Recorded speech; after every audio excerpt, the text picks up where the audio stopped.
Bitootessi 24 biyya keenya keessatti guyyaa boqonnaa haaraan itti saaqamedha.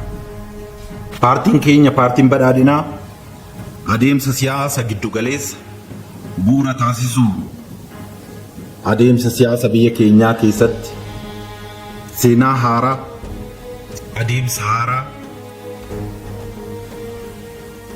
akka barataa deemu ga'ee guddaa kan taphachaa jirudha. Gama biraatiin dhaabbilee dimookiraasiin biyya keenya keessatti akka ijaaramanii ga'ee isaanii qixa sirriidhaan taphatan yaaliin taasifame salphaa miti. Haaluma kanaan boordiin filannoo, koomishiniin naamusaa,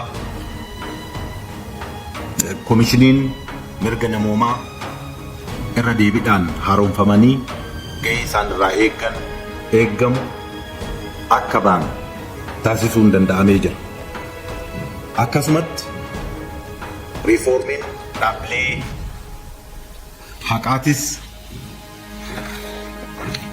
haqa dheebuu uummanni keenya gama haqaatiin qabu deebisuudhaaf